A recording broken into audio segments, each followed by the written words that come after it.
This inkwork session features one of the Yongsheng fountain pens, first demonstrated here in the previous video. I thought it might work well with my correspondence. So this is the 1.1 size calligraphy nib, which is the second smallest size from that set of 6. The smallest was a 0.5, and it went all the way up to 2.9. Since the plan was to use watercolors over the inkwork, I made sure to fill the pen with waterproof ink, specifically Rohrer and Klinger's sketch ink in the shade Lily. Yeah, I have some letter writing to catch up on, but first it's arting time. So I cut a piece of Fluid 100 hot-pressed watercolor paper down to a size that would fit inside a 9x4 envelope. I chose that size because, as it was going international, I needed enough space for several postage stamps, which wouldn't normally be an issue, except the stamps I have now are twice the size they used to be. Go figure. Anyway, then I very loosely sketched some of my favorite watercolor brushes. And apparently that's easier said than spelled, as you'll see in a few moments. The brushes here are several from Princeton, a 1/2-inch Aqua Elite Stroke, a No. 4 quill, and an oval wash from the Neptune series. And lastly, a round Escoda Versatile in size 8. Watercolor. Yeah, that happened. When it comes to watercolor paint palettes, I fortunately have choices. Mission Gold, Kuretake, Holbein. Also, I could have pulled out my drawer of watercolors. That includes other brands such as M. Graham and Daniel Smith.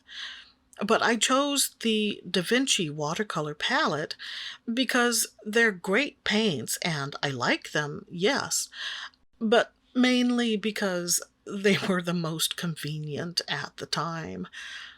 It's embarrassing to say, but at this moment, the Inkworks studio is a bit of a mess.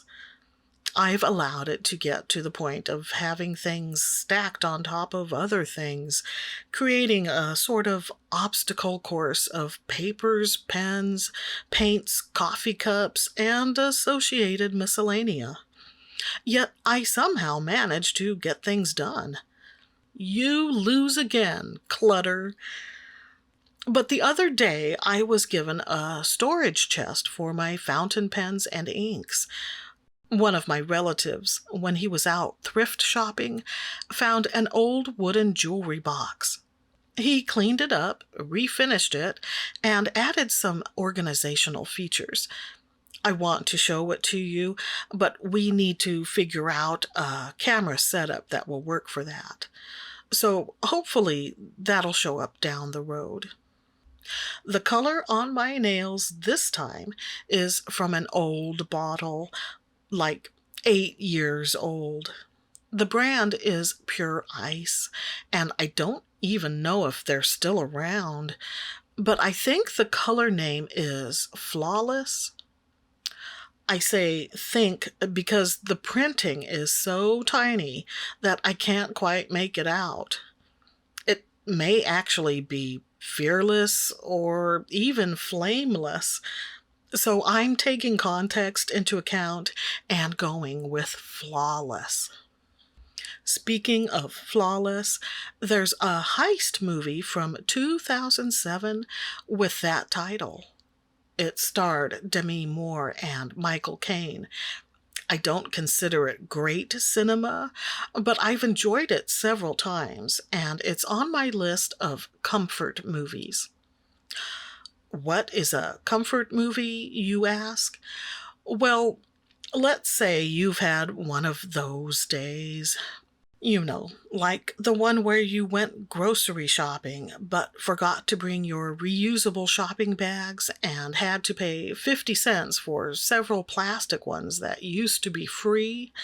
Then you drive through Burger King, and even though you told them to go heavy on the mayo, there's no trace of it anywhere in your Whopper. So, with one hand on the wheel, you choke down a dry burger while the guy in the next lane is road raging at you for supposedly cutting him off. So, once you're home, you need to just calm the heck down. So you tear open a Pringles canister, plop yourself on the couch, and cue up a familiar favorite movie because you know it will make you feel better. See? Comfort movie. What's odd is I'm not even a huge fan of this actress, but there's another Demi Moore movie on that list from 2005 called Half-Light. That one plays to my taste for mysteries and ghost stories, yes, but it also takes place in Scotland and features a haunted lighthouse.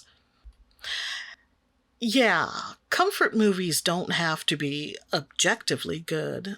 They just have to be good for you. A while back, both movies frequently streamed for free, so there's that too. This piece was coming along fine, but I wanted the brushes in the foreground to stand out from the background just a bit more. So eventually I pulled out my Derwent drawing pencil in the shade Chinese White for some outlining and highlighting. The destination for this letter and artwork is halfway across the globe, and the recipient has already been very patient, so I hope it doesn't get held up in the post. I'm not one to fret over every little thing, but delayed or lost mail is always a possibility, right? I can't be the only gal who worries over that. The lost letter plot point has to be a cliche for good reason, after all. But that reminds me that I've read some books that were told in letter form. Flowers for Algernon and Dracula, for example. You know what would be a real challenge, though? Writing a novel in phone text format. Has anyone done that yet?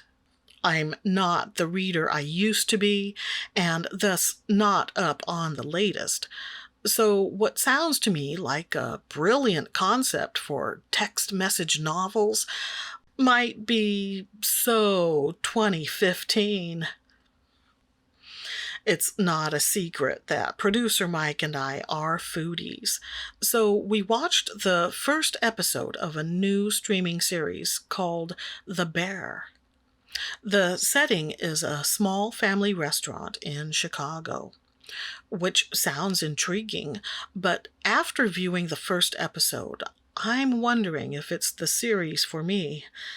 Because although it's described as a comedy, I found very little of it to be comedic, and I was kind of put off by all the yelling.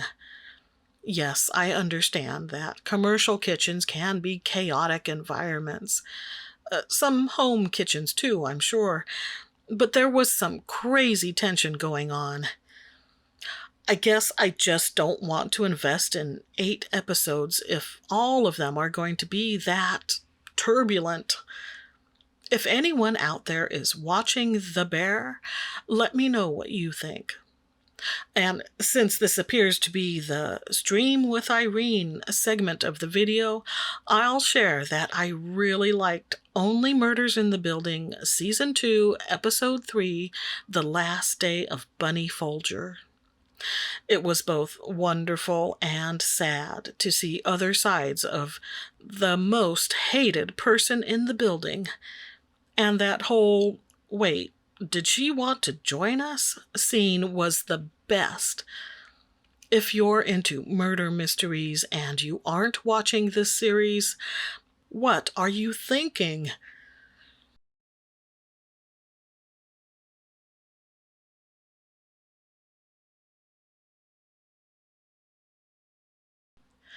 That's my favorite Hello Kitty stationery, gold roses. Yeah, I have a collection of Sanrio stationery, but it's from many years ago, so those specific designs are no longer available. The collection was stashed away in a box, and I only rediscovered it a while ago. None of the items showed any deterioration. It wasn't like the time machine when Rod Taylor picked up a book only to have it crumble to dust in his hands due to millennia of disuse. The point is, when I purchased the stationery 20 years ago, it was to collect. But I'm happy to have it on hand because now I get to show it off. I mean, share it while playing with pens and inks. And I get to feel good about being thrifty for using what I have. Speaking of thrift, producer Mike found a good deal on ground beef, so I prepared hamburgers for dinner twice this past week. The first time I took all the meat in one package and formed it into two huge patties. I mean, I don't even like thick patties. I prefer thin and charred. I don't know. Maybe I was thinking it's July. Time to go burger crazy. Yeah, it was a challenge to finish those things. So, for that week's second burger night, I was gently reminded to use half of the package and save the rest for another meal. Look, I know how to portion. Yeah, it took some practice to get it down, but I usually do a good job of it. That said, sometimes I just forget things, like leftover rice in the rice cooker. So that fond memory of hot and savory curry rice on Sunday gets destroyed the following Friday because I opened the rice cooker to find a ghastly mound of gray goop inside, made extra gross by that coating of fuzz. It's a toss-up for which is worse, though, the appearance or the odor. Whereas some people may swear up and down that the worst smell ever is burnt popcorn, I beg to differ. Somehow the topic of portioning beef patties got us here. I think I was trying to make a statement about frugality, but you can only do so much, right? I mean, I don't want to drink the murky dregs at the bottom of the coffee pot. And I toss out the last bit of grody, moldy rice in the rice cooker. And anyone who's watched the animated film The Grave of the Fireflies can understand the guilt I feel over it. I'm happy to share this writing and arting session with you. It might be one of my most random voiceovers yet, touching on bad days and messy studios, to frugality and fuzzy rice. But honestly, I think the visuals spoke for themselves this time. Guided tours are for castles and wineries. And there are never enough snacks anyway. Thanks to Marina for her patience, and thank you all for watching. Until next time, don't let a little bit of mess stop you. And stay artsy, my friends.